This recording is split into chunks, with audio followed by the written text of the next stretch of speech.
తాకట్లో ఉన్న మీ బంగారాన్ని విడిపించి ఆ రోజు ఆన్లైన్ రేటుకి కొంటాం. Sharma gold company. నమస్కారం, సుమన్ టీవీకి స్వాగతం. ఈ 2025 జనవరి 29న మౌని అమావాస్య రానుంది. ఈ మౌని అమావాస్యనే చొళంగి అమావాస్య అని కూడా అంటారు. ఏమిటి ఈ మౌని అమావాస్య యొక్క ప్రత్యేకత, ఈ రోజు పాటించవలసినటువంటి విధి విధానాలండి, ఈ విషయాలను తెలియజేసేందుకు మనతో పాటు ఉన్నారు ప్రముఖ జ్యోతిష శాస్త్ర పండితులు, శ్రీచక్ర పీఠ వ్యవస్థాపకులు బ్రహ్మశ్రీ ప్రదీప్ జోషి గారు మనతో పాటు ఉన్నారు. గురుగారిని అడిగి మరిన్ని విషయాలు తెలుసుకుందాం. గురుగారు నమస్కారం. శ్రీమాత్రే నమః. గురుగారు, అమావాస్యల్లోని ఈ చొళంగి అమావాస్య చాలా ప్రత్యేకమైనదిగా చెప్తారు. ఏంటి ఈ అమావాస్య యొక్క ప్రత్యేకత? శ్రీ గురుభ్యో నమః. శ్రీమాత్రే నమః. అచింత్య వ్యక్త రూపాయ నిర్గుణాయ గుణాత్మనే సమస్త జగదాధారమూర్తయే బ్రహ్మణే నమః. శ్రీమాత్రే. ప్రతి అమావాస్య కూడా శ్రేష్టమైనది. ప్రతి సంవత్సరానికి మనకి 24 పర్వదినాలు అంటారు. వీటిని పూర్ణ దినాలు అని అంటారు, పర్వదినాలు అంటారు. 12 పౌర్ణమిలు, 12 అమావాస్యలు. పౌర్ణమి దేనికోసమనంటే మనము పాజిటివ్ ఎనర్జీ పొందడానికి పౌర్ణమి. అంటే మనము భోజనం చేయడానికి ఎట్లాగైతే మనకు అనుకూలమైన కాలము, భోజనం చేయడం వల్ల ఎట్లాగైతే మనకు శక్తి వస్తుందో, అట్లాగే ఈ యూనివర్సల్ ఎనర్జీ నుంచి, యూనివర్సల్లో ఒక ఎనర్జీ ఉంటుంది. ఆ ఎనర్జీ మనం పొందాలి అని అంటే మనకు పౌర్ణమి. సరే, అదంతుంది. మన లోపల ఉండే నెగిటివ్స్ మొత్తం పోవాలి. ఎందుకోసం అంటే తీసుకోవడం ఎంత ఉంటుందో వదలడం కూడా అంతే ఉండాలి. అయితేనే లైఫ్ బ్యాలెన్స్ అవుతుంది. సో మనకి ఎనర్జీస్ ఎంత తీసుకున్నా, సో ఆ ఎనర్జీస్ డిఫికల్ట్ అయినప్పుడు కొన్ని పోగొట్టుకోవాల్సి వస్తుంది. సో నెగిటివ్స్ మొత్తం పోవాలి అంటే అమావాస్య. పాజిటివ్ రావాలి అనంటే పౌర్ణమి, నెగిటివ్స్ పోవాలి అనంటే అమావాస్య. ఎందుకు? పౌర్ణమికి పూర్తిగా ఆపోజిట్ ఏంటిది అనంటే అమావాస్య. అవునా కాదా? సో పౌర్ణమి మనకి చంద్రుడు పూర్తిగా కనిపిస్తాడు, అమావాస్య చంద్రుడు అస్సలు కనిపించాడు. అమావాస్యకి చంద్రుడు పూర్తిగా సూర్యుడితోటి ఉండిపోతాడు కాబట్టి మనకి కనబడ్డు. సో పౌర్ణమి ఏమవుతుంది? చంద్రుడి యొక్క వెన్నెల్లో మనకి జలము ద్వారా మనకి శక్తి వస్తుంది. మన శరీరంలో కూడా జలం ఉంది కాబట్టి మన శరీరం లోపలికి శక్తి ఆవాహన అనేది ఈజీగా జరుగుతుంది. అమావాస్య రోజు జలతత్వమైనటువంటి చంద్రుడు ఆ యొక్క శక్తిని నీళ్ళల్లోకి ఇచ్చేస్తాడు. ఎందుకోసం అంటే బయట కనబడ్డు కదా, నీళ్ళల్లో శక్తి ఉంటుంది. అందుకే ఆటు పోటు అనేది ఉంటుంది. దీని యొక్క వైశిష్ట్యత ప్రకారము మనం అర్థం చేసుకోవాల్సింది ఏంటంటే, అందుకే ప్రతి అమావాస్య రోజు నదీ స్నానం చేయడము, పితృదేవతలకు తర్పణం ఇవ్వడము, తర్వాత అమావాస్య ముఖ్యంగా ఎవరైతే గనక దీక్షాపరులు ఉంటారో అమావాస్య ఉపవాసం ఉంటారు. ఉపవాసం అంటే ఒక పూట తింటారు, ఇంకో పూట తినరు. కొంతమంది ఉపవాసం కూడా ఉంటారు.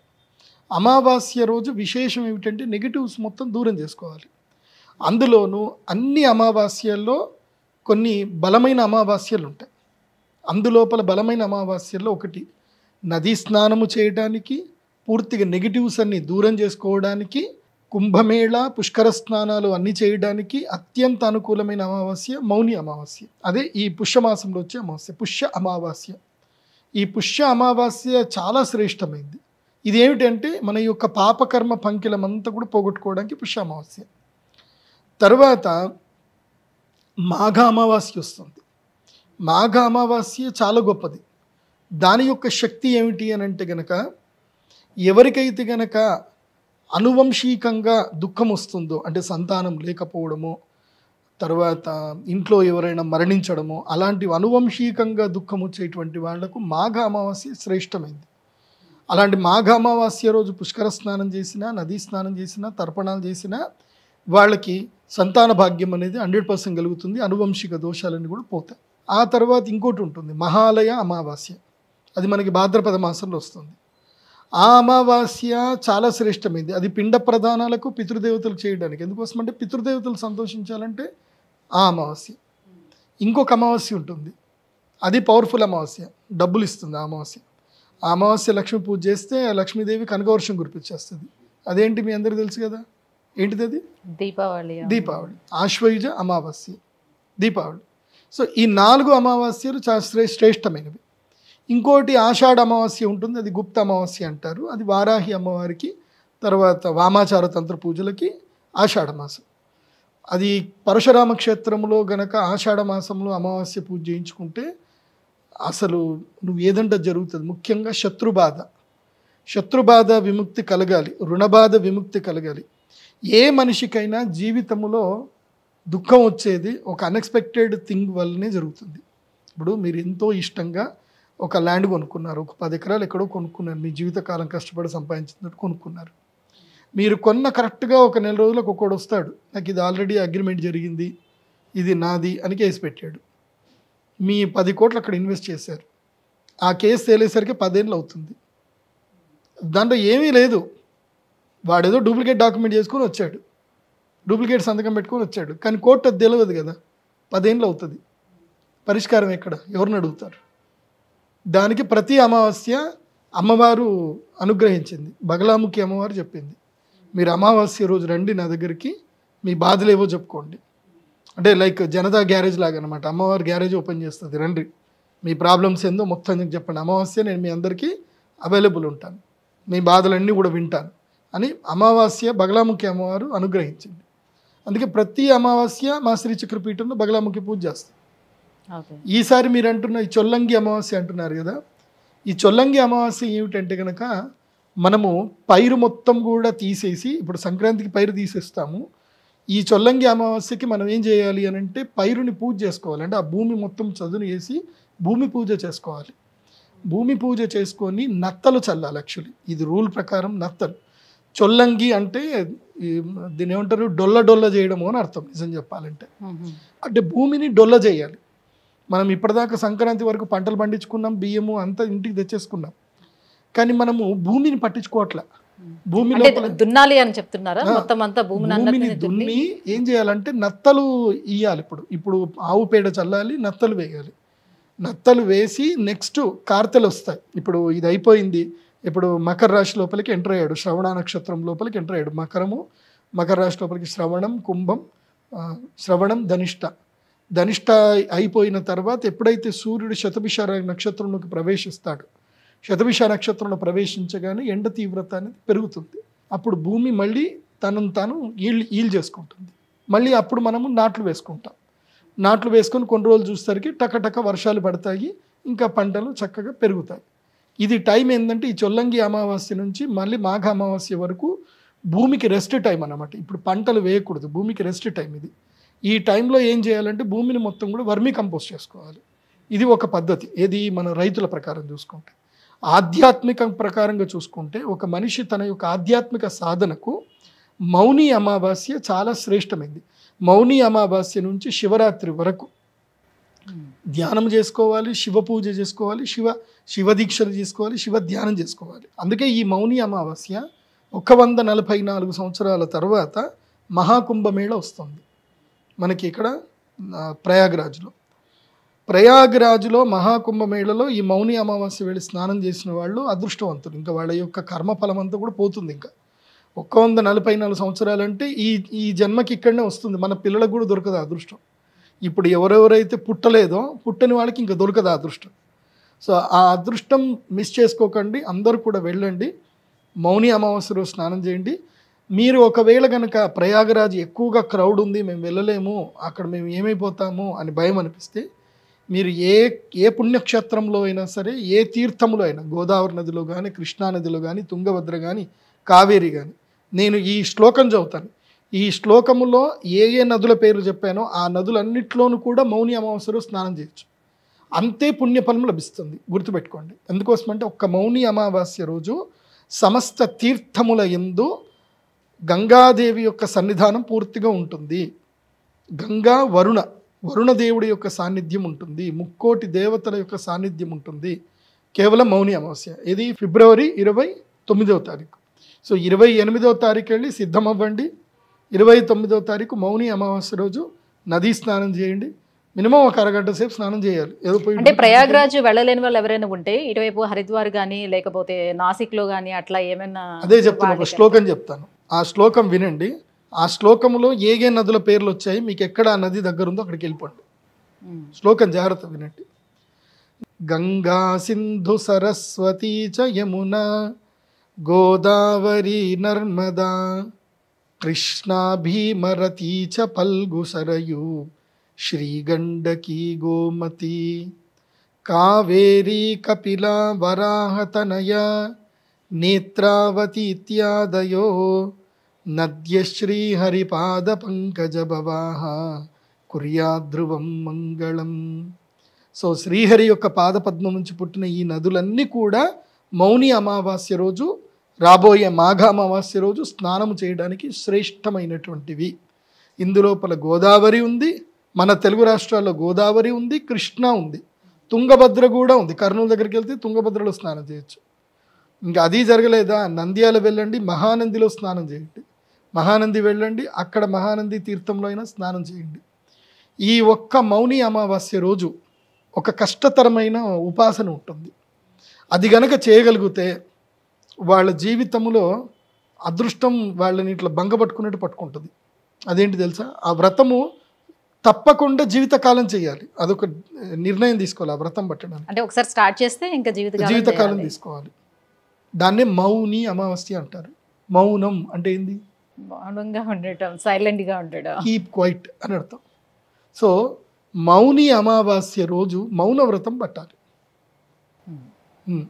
మౌన వ్రతము ఈ మౌని అమావాస్య రోజు ఒక్కరోజు, అంటే ముందు రోజు రాత్రి నుంచి మొదలుకొని ఇంకా నువ్వు పడుకున్నావు అంటే నెక్స్ట్ డే తెల్లారగానే ఏరా ఎవడరా పొద్దున్నే నన్ను లేపింది అని అనకుండా, పొద్దున్న లేవనే కాఫీ అని అనకుండా సైలెంట్గా ఉండాలన్నమాట. ఒక్క మౌని అమావాస్య రోజు సైలెంట్గా ఉండాలి. సైలెంట్గా అంటే ఇంకా రాయడము, ఈషారాలు చేయడాలు ఏవి చేయకూడదు. ఎవరితో సంపర్కం ఉండకూడదు. దైవ సన్నిధానంలో ఉండిపోవాలి. ఒక్క మౌని అమావాస్య రోజు తమ యొక్క వాక్కును శివుడికి ఎవరైతే తర్పణం చేస్తారో, అంటే ఆ ఒక్కరోజు వాక్కుని శివుడికి అంకితం చేయాలి. వాక్కును అంటే మనస్సును కూడా, ఎందుకోసం అంటే మనస్సు ఆలోచిస్తుంది కదా. సో మనస్సు ఆలోచించకుండా, మనస్సు ఆలోచిస్తేనే కదా మాట వచ్చేది. సో మనస్సుని వాక్కుని పూర్తిగా శివ సాన్నిధ్యంలో వదలాలి. అంటే మౌని అమావాస్య రోజు ఏదైనా శివాలయం, ఏదైనా దేవాలయం వెతుక్కొని వెళ్ళి అక్కడ సేవ చేయాలి. పూర్తిగా స్నానం చేసి అక్కడనే నదిలో స్నానం చేసి శివుడికి మంచిగా చేసేసి క్లీన్ చేసి మంచిగా గుడి అంతా అవన్నీ క్లీన్ చేసి సేవ చేసుకోవాలి. శివుడైనా సరే కృష్ణుడైనా. నేను ప్రాక్టికల్గా చెప్తున్నాను, నా అనుభవం చెప్తున్నాను. మేము మధ్వ సాంప్రదాయం. మా పూజ్య గురువులు శ్రీమన్ మధ్వాచార్యుల వారు, ఆనంద తీర్థాచార్యులు అంటారు. మాకు బేస్ ఆరిజిన్ ప్లేస్ వచ్చేసి మాకందరికీ ఉడిపి క్షేత్రం. ఉడిపి అక్కడ అష్టమఠాలు ఉంటాయి. మౌని అమావాస్య వచ్చింది, ఏం చేయాలి, ఇది ఉంది, మా గురువు గారు చెప్పారు ఏం చేయాలి. అటు ఇటు చూస్తే కృష్ణ ఉడిపిలో ఉన్నాను నేను. ఉడిపిలో అక్కడ తీర్థం ఉంటుంది, అక్కడ చిన్నగా కోనేరు ఉంటుంది. అక్కడ కృష్ణమఠంలోనే కోనేరు ఉంటుంది. మాకైతే అలౌడ్, ఎందుకోసమంటే మేమంతా మా బ్యాచే కాబట్టి మాకంతా అలౌడ్, వేరే వాళ్ళకి అలౌ చేయరు అక్కడ. సో లోపల దిగి తీర్థానికి పుణ్యక్షేత్రానికి మధ్యలో శ్రీమన్ మధ్వాచార్యుల వారి యొక్క విగ్రహం ఉంటుంది. మౌని అమావాస్య ఏం చేయాలి, మౌనంగా ఉండి సాన్నిధ్యంలో ఉండాలి. సో నేను మా గురువు దగ్గరికి వెళ్ళిపోయా. నాకు మా గురువే దైవం కాబట్టి ముకుంద భక్తియే గురుభక్తి జాయే అని మాకు శ్రీమన్ సుమధ్వ విజయలో చెప్పారు. కాబట్టి నేను వెళ్ళి అక్కడ అన్ని పావురాలన్నీ పాడుపాడు చేసేసాయి. ఆ రోజంతా అక్కడనే ఉండి మొత్తం క్లీన్ చేసేసాను నేను. నా టైం అంతా అక్కడనే, ఇంకెవ్వరితో మాట్లాడలేదు. భోజనం చేసా, మళ్ళీ నీళ్ళలో దిగి ఈదుకుంటూ వెళ్ళి మొత్తం అదంతా క్లీన్ చేసి దండం పెట్టేసుకొని వచ్చా. నెక్స్ట్ మూమెంట్ నా లైఫ్లో టర్నింగ్ పాయింట్ వచ్చింది. అప్పటి వరకు నా దగ్గర డబ్బులు ఎంత ఉండే ఏంటంటే నా బ్యాంక్ అకౌంట్లో 10,000 కూడా ఉండకపోతుండే.